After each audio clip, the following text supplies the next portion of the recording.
Oke, assalamualaikum warahmatullahi wabarakatuh. Selamat datang lagi dengan channel saya di GTOC Audio. Pada kali ini saya akan membagikan tutorial cara tentang finishing box speaker dengan finishing glossy halus ya. Oke, jadi yang sudah biasa dilakukan teman-teman itu finishing box speaker dengan tekstur ya, itu sudah banyak yang melakukannya. Tapi karena saya kan nggak cuma melayani untuk sound system outdoor, saya juga melayani sound system untuk indoor, untuk keperluan di ruang tamu atau keperluan untuk karaoke di dalam, pokoknya di dalam ruangan. Ini keperluan indoor itu kan biasanya usernya kan minta di finishing untuk glossy, bisa warna hitam atau warna putih itu, jadi nggak tekstur.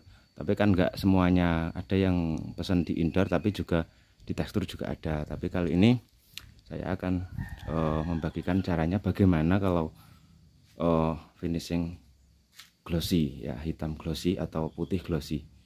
Oke, pada kali ini saya contohkan boxnya 2.1 ya. Untuk subwoofernya 10 in, ini aktif semua. Ini subwoofer 10 in aktif ya. Terus untuk satelitnya pakai 5 in double kanan kiri nanti. Terus aktif dan pasif ya, jadi yang satunya nanti aktif, ada powernya nanti. Nah, yang di sini ada mesinnya di sini. Terus yang satu nanti ngeling ya. Oke, untuk prosesnya kayak gini ya. Ini untuk bahannya 15 mili, saya pakai multiplex VIP atau topwood VIP ya, jadi nggak terlalu keras karena ini untuk keperluan indoor saja, bukan yang barbar ya, bukan yang outdoor ekstrim. Nah, kalau yang ini untuk line array ini bahannya sudah pasti dipilihkan yang bagus gitu. Tapi kalau yang untuk indoor ini ya disesuaikan. Jadi untuk caranya ini boxnya sudah, dalam artian sudah terbentuk ya, terserah teman-teman nanti boxnya modelnya kayak apa. Nah, untuk cara yang pertama yaitu pendempulan. Pendempulan ini saya pakai dempul merek ini ya.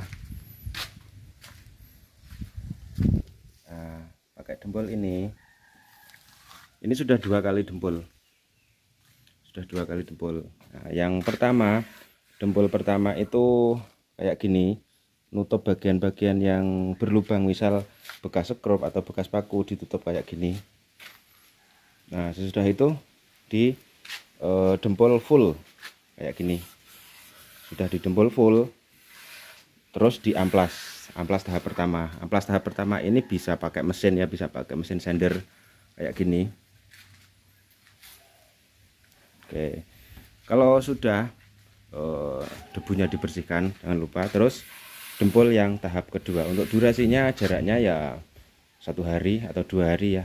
Intinya untuk satu dempulan pertama ini besok baru boleh amplas itu.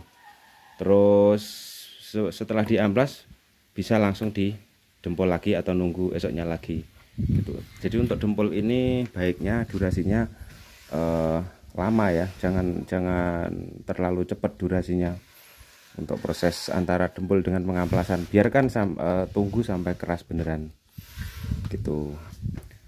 Oke, untuk yang perlu diperhatikan juga cara pendempulannya.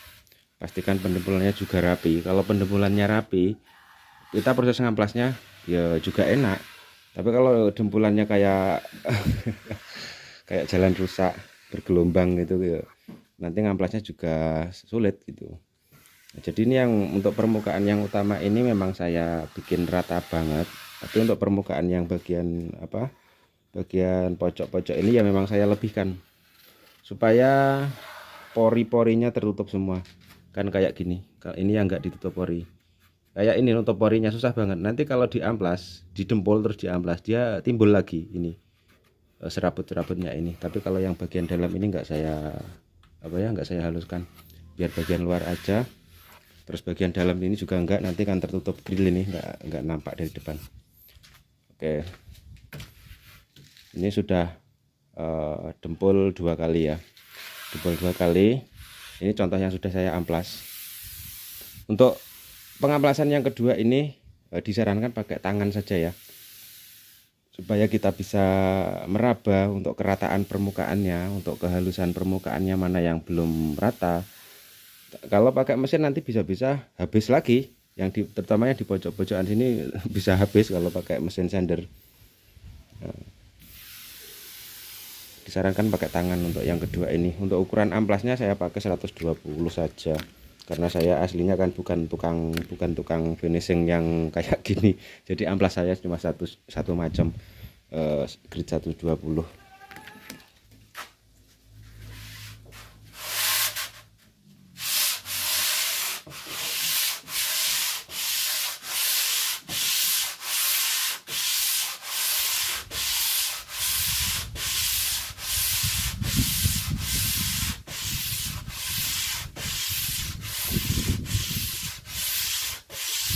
Gitu untuk cara ngamplasnya itu lurus ya, dari sana ke sini itu jangan dikit-dikit kayak gini. Kalau dikit-dikit kayak gini nanti banyak enggak ratanya gitu. Terus jangan lupa debunya ini selalu dibersihkan ya, nanti bisa-bisa tertipu dengan debu ini. Debu ini bisa-bisa seakan nutup permukaan yang belum rata. Nah, ini kan belum rata kan ini. Tapi kalau ini debunya nggak dibersihkan ya kurang kelihatan. Harus terus dibersihkan terus supaya mana kelihatan yang belum rata gitu ya. Nah, proses pengamplasan sudah selesai dulur, dan untuk proses selanjutnya adalah cat dasar epoksi ya. Ini hasil amplasannya.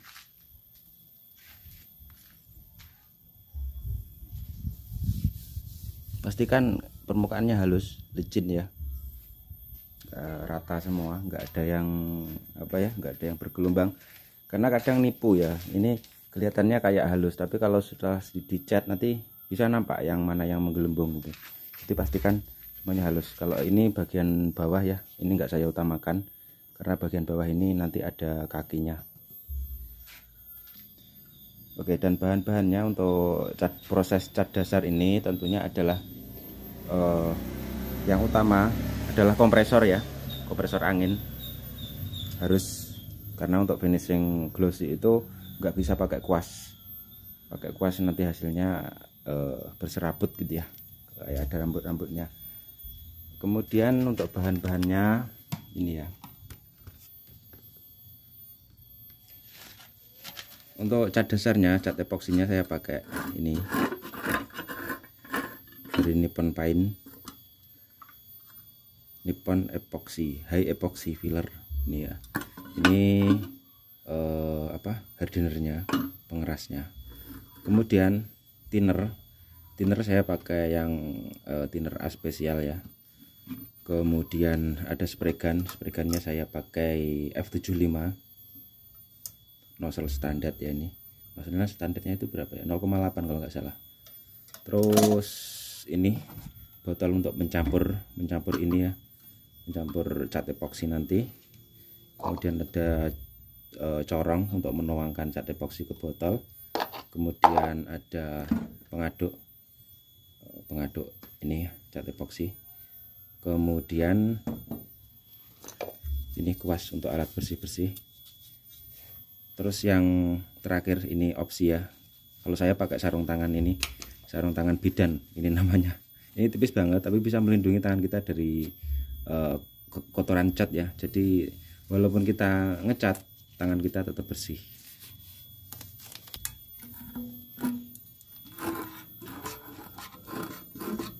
Nah, ini bagian bawah kan menggumpal, kita aduk sampai rata.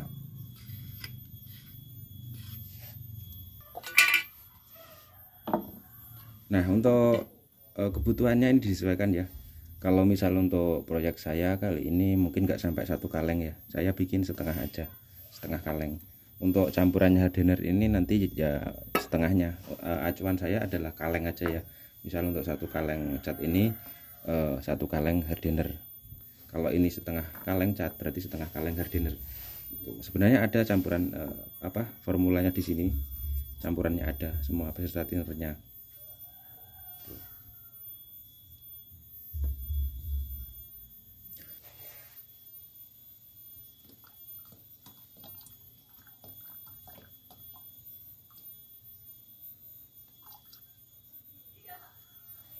Campurannya itu tadi setengahnya ya, setengah kaleng cat epoksi, setengah kaleng, terus hardener setengah kaleng, karena saya menggunakan kebutuhannya setengah kaleng. Nah kemudian yang terakhir ini thinner.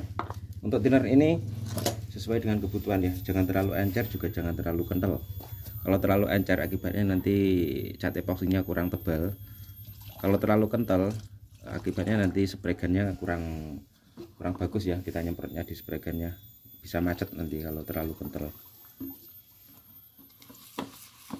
Ini seberapa banyaknya acuan saya, karena saya sudah sering sekali menggunakan acuan saya untuk satu kaleng epoksi, cat epoksi ini, terus dituangkan di botol aqua yang 1,5 liter ini, nanti sampai penuh ya, thinnernya sampai penuh, itu acuan saya. Tapi kan ya tergantung teman-teman juga settingnya nanti kayak apa. Kalau saya kayak gitu, berarti ini saya pakai setengah kaleng cat epoksi, berarti nanti ini sampai setengah botol ini ya, thinnernya sampai setengah botol aqua. Itu tinggal kita kocok-kocok saja sampai rata.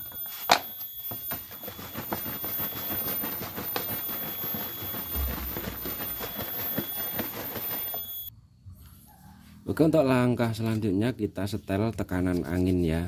Tekanan angin pada kompresor kita setel pada settingan sekitar 2 bar ya.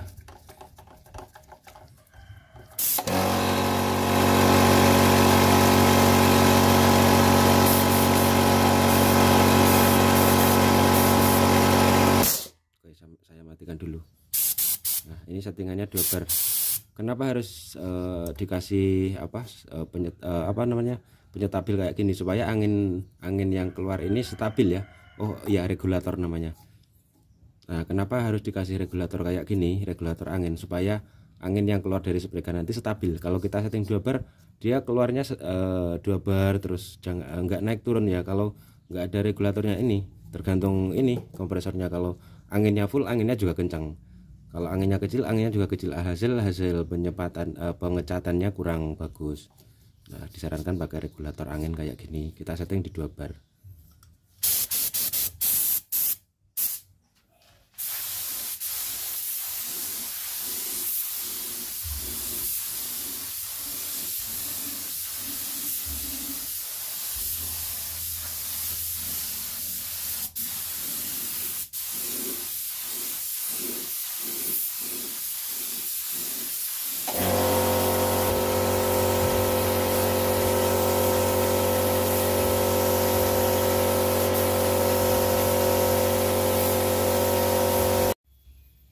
Oke dulur, tahap pertama untuk cat dasar sudah selesai, dan ini tinggal nunggu kering. Jadi besok baru bisa dinaikkan ke proses selanjutnya.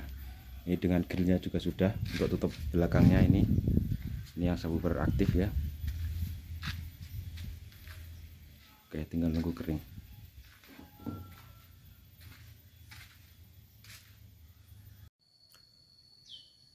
Oke dulur, ini sudah hari kedua, ini sudah kering ya, sudah saya amplas 2 kali. Untuk amplasnya kalau bisa pakai grit yang halus, pakai 180-an ya. Nah, ini sudah saya amplas untuk cat epoksi yang pertama kemarin. Hasilnya kayak gini. Pastikan memang benar-benar halus ya. Kalau ada yang cat yang terkelupas kayak gini gak apa-apa, toh nanti masih dicat lagi. Yang pasti halus semua pojok-pojokan, semua permukaan halus. Oke, tahap selanjutnya adalah pengecatan ya. Pengecatan ini berhubungan dengan warna, supaya warnanya bisa sama, bisa rata gitu. Nanti dicat dengan grill-grillnya sekalian. Oke, untuk bahan catnya saya pakai model cat sintetik ya, bukan cat minyak. Pakai cat mereknya ini merek Suzuka ya. Ini termasuk cat untuk mobil ya, cat Duko otomotif. Ini gambarnya mobil. Ini cat sintetik, bukan cat minyak. Ini keringnya cepat banget, nanti bisa langsung naik clear ya habis ini. Oke.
Oke, untuk tahap pengecatan sudah selesai. Ini tinggal nunggu kering, mungkin sekitar 2 jam ya. Maksudnya kering itu belum kering maksimal ya, kering supaya nanti ada daya perekatan untuk clear, untuk cat clearnya. Jadi nanti tinggal nge-clear saja. Seperti ini hasilnya. Belakangnya saya langsung pasang.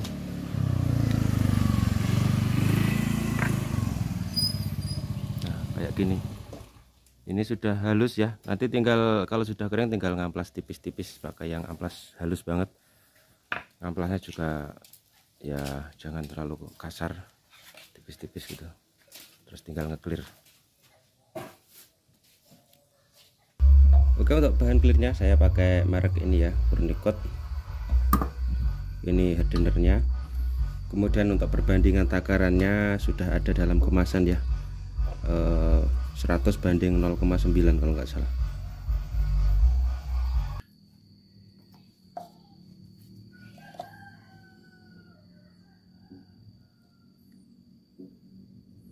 Ini saya pakai 150 ml ya. Untuk banyaknya ini ya tergantung kebutuhan.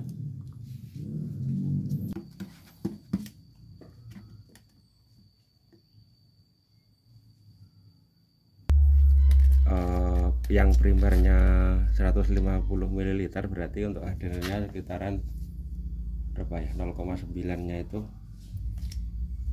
0,1 dari 150, berarti sekitar 15 ml.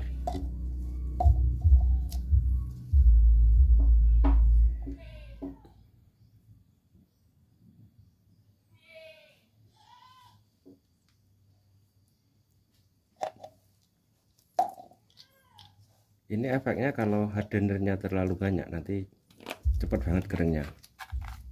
Kita semprotkan nanti langsung kering kalau kebanyakan hardener.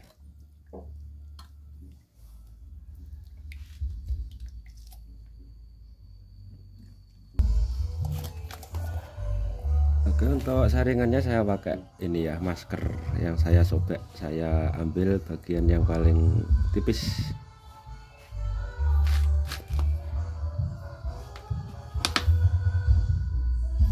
Karena ini dasarnya warna hitam, jadi nggak terlalu memperhatikan ya kalau ada kotoran tercampur warna hitam, nggak masalah.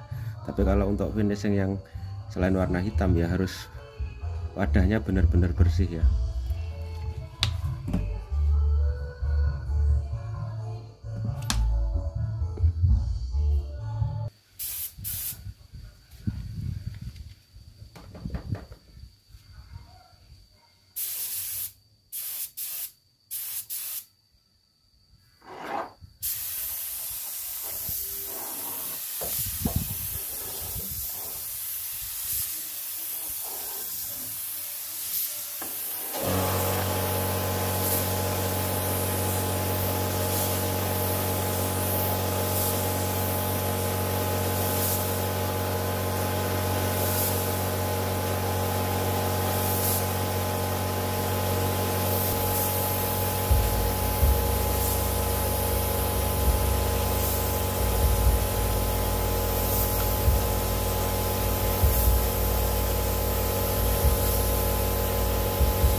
Oke, seperti ini untuk tahap pertama ya. Nanti kalau dirasa kurang glossy ya bisa di tahap 2 kali ya, tapi nunggu agak kering dulu biar nggak blobber.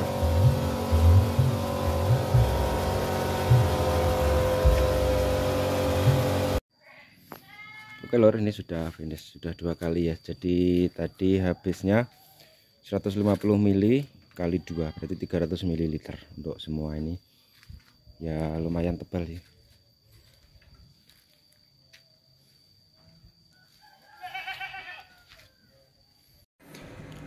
Oke lor, dan setelah melewati beberapa proses ini sudah finishing, sudah siap, sudah dirakit ya. Ini sudah siap diterbangkan ke konsumennya, ke pemesan. Oke, untuk hasil glossinya seperti ini.